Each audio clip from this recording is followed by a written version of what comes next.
তো আজকে আমরা যে ঘটনাটা শুনবো, এটা আমাদেরকে পাঠিয়েছেন, উনার নাম আমি বলব না। উনি নামটা বলতে বারণ করেছেন। আমাদেরকে যারাই ঘটনা পাঠান, তারাই নামটা বলতে বারণ করেন। যার জন্য আসলে ঘটনাটা যিনি পাঠিয়েছেন, উনার নামটা বলা হচ্ছে না। তো যেমনটা বলেছিলাম যে, আজকের যে ঘটনাগুলো শোনাবো, এগুলো মোটামুটি বেশ ভালোই ভয়ংকর বলা চলে। তো কথা না বাড়িয়ে ঘটনাতে চলে যাব এবং আমরা কিন্তু আস্তে, আস্তে আরও বেশি ভয়ংকর যে ঘটনা যত ভয়ংকর হবে ততই তো ভালো লাগবে, তাই না? তো আমরা শুরুতে হালকা, হালকা ভয়ের ঘটনাতে শুরু করব। দেন আমরা একটু গভীর ঘটনাতে যাব। তো কথা না বাড়িয়ে চলুন ঘটনাতে চলে যাই। ঘটনাটি তিনি যেভাবে লিখেছেন আমি ওভাবেই পড়ার চেষ্টা করছি। তো চলুন শুরু করা যাক।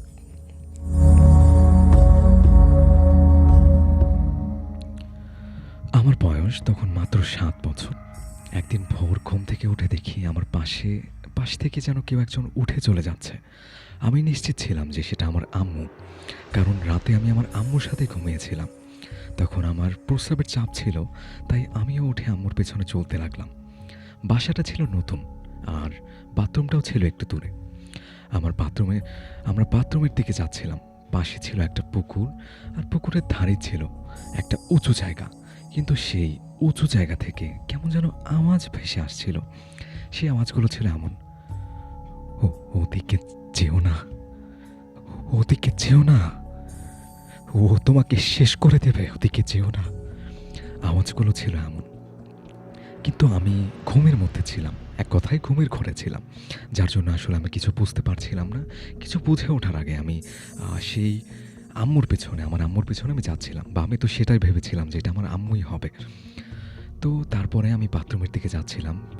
দেন সেখানে ছিল ১০ থেকে ১৫টা কুকুর।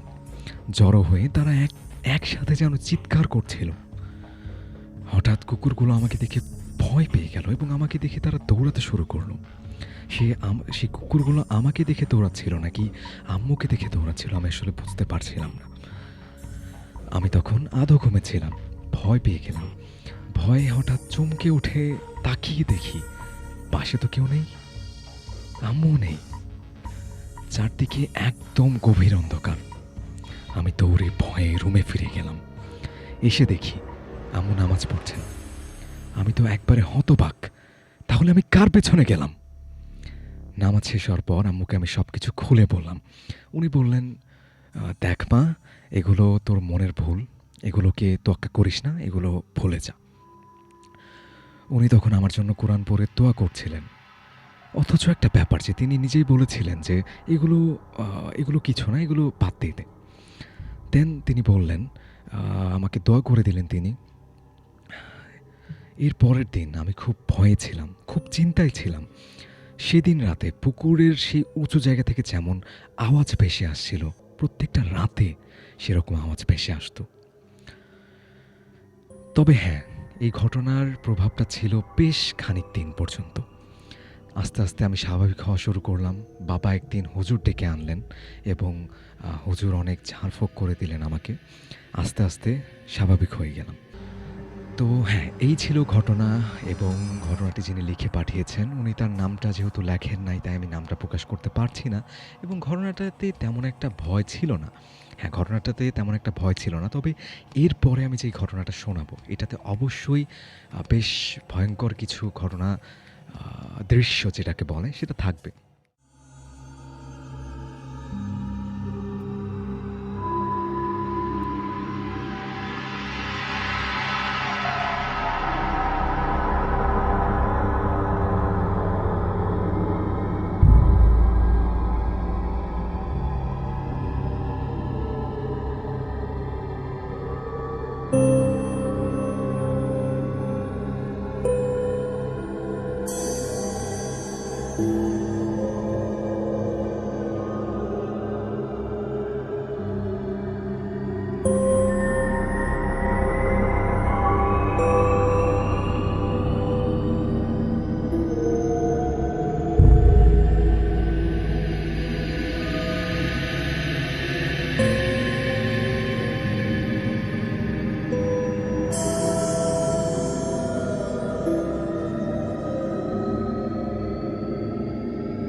বলে রাখা ভালো যে ঘটনাটা আসলে ঘটেছিল আমার ঘনিষ্ঠ বন্ধু রিজভির সাথে।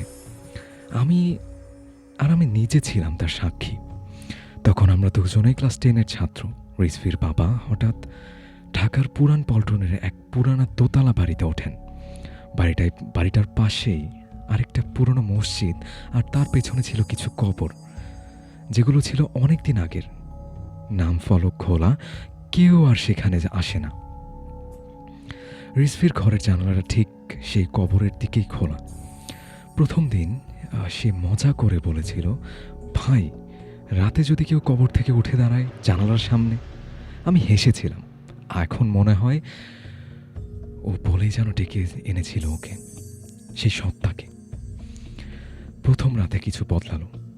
রাত 3টা, আমি ফোনে ঘুমোতে যাওয়ার আগ মুহূর্তে হঠাৎ রিজভির ভয়েস মেসেজ এলো, ভাই ভাই, কেউ কেউ যেন জানালার পাশে দাঁড়িয়ে আছে রে, আমি কিছুই করতে পারছি না। তারপরে শোনা গেল এক অদ্ভুত শব্দ। মনে হচ্ছিল যে শব্দটা ছিল এমন যে ওই যে রডের সাথে রড ঘেঁষলে যেমন ঘর ঘর ঘর ঘর শব্দ শোনা যায়, ঠিক ওই রকম শব্দ। জানালার গ্রিলটা যেন কাঁপছিল। তারপর শোনা যায় এক অস্বাভাবিক কণ্ঠ, তোর ঘুম ভাঙলো ঠিকঠাক সময়ে, তোর সাথে কিছু কথা আছে। তুই আমার জায়গায় কেন ঘুমাস রে? কেন ঘুমাস তুই আমার জায়গায় রে পাপি? আমি এখানে 100 বছর ধরে দাঁড়ায় আছি, এখন তুই আমার রক্তে ঘুমাস। সেই হাসি, আমি জীবনে এমন কিছু শুনিনি। এটা মানুষের হাসি না, এটা যেন গলা চিরে পেরিয়ে আসা চিৎকারের মতো, ভাঙা কাচের মতো কাপা শব্দ।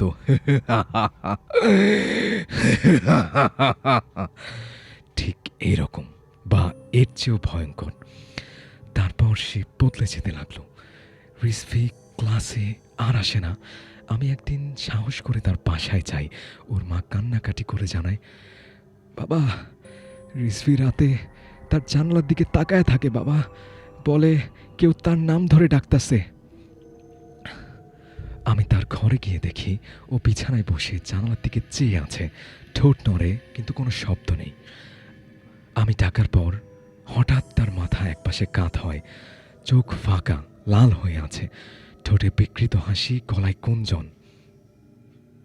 তারপর সে বলতে শুরু করে, তুই তো সব দেখতে আসছিস, এবার শুনিস। ও আমার নাম জানে না, কিন্তু আমি ওর শরীরে ঢুকে গেছি। আজ রাতে তুই যদি এখানে থাকিস, তোর চোখ তুলে নেব।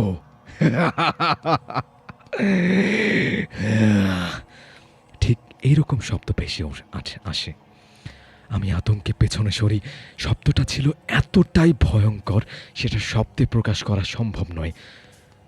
আমি তখনই জানালার দিকে তাকাই, আর তখনই জানালার বাইরে একটা ছায়া দেখা যায়। সাদা পোশাক, মাথা নেই, শুধু একটা ভাঙা হাসির আওয়াজ। হাসছে, সে তার মতো হাসছে, হি হি করে হাসছে। একবার জানালা খুলিস, আমি কসম করে বলছি রে, খুব খেল হবে। সেই রাতের পর রিজভিকে হুজুরের কাছে নিয়ে যাওয়া হয়। পানি পড়া রুকাইয়া কিছুতেই কিছু হয় না।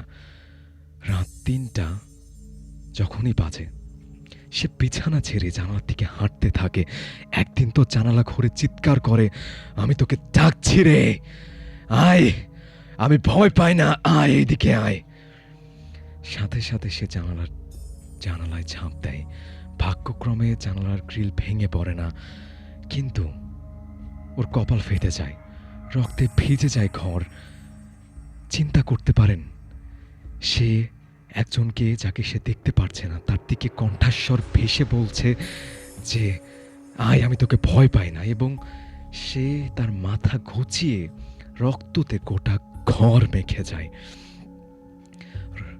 আমি পাশে গিয়ে ধরতে সে আমার দিকে তাকিয়ে বলে, আমার শরীরে এখন আমি না রে, তুইও একদিন জানবি ও কেমন হাসে।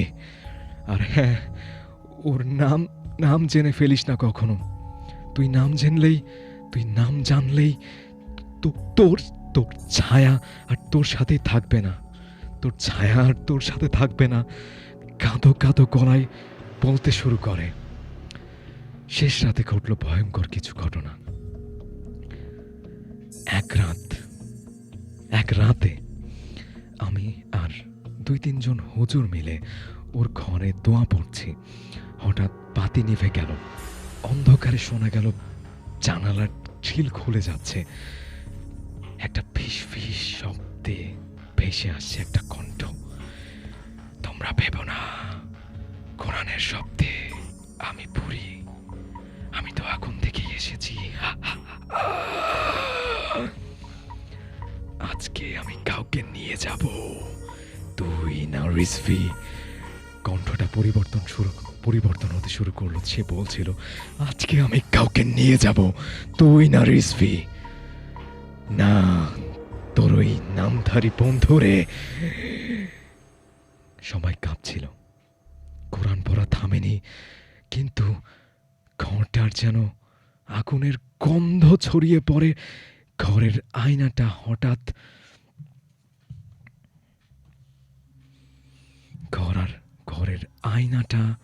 হঠাৎ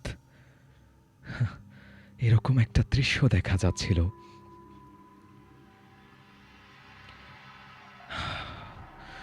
এরকম শ্বাস ভেসে আসছিল। তো এর মাঝে ঘরের যে আয়নাটা ছিল সেটা ভেঙে যায়, চুরমার হয়ে যায়, আর ভেতরে কয়েক সেকেন্ডের জন্য চোখ দেখা যায় পুরোটাই লাল, ভেতরে যেন আগুন জ্বলছে।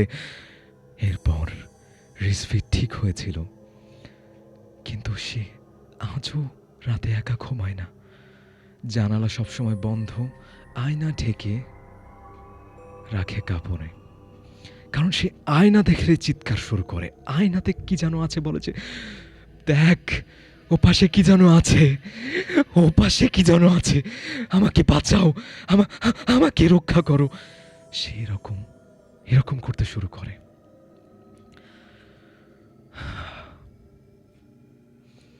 আমি ওর বাসায় গেলে এখনো অনুভব করি কেউ যেন জানালার পাশে দাঁড়িয়ে তাকিয়ে আছে। আর এখনো মাঝরাতে কখনো কখনো রেকর্ড হয়ে আসে কিছু শব্দ, সেই টয়াল হাসি।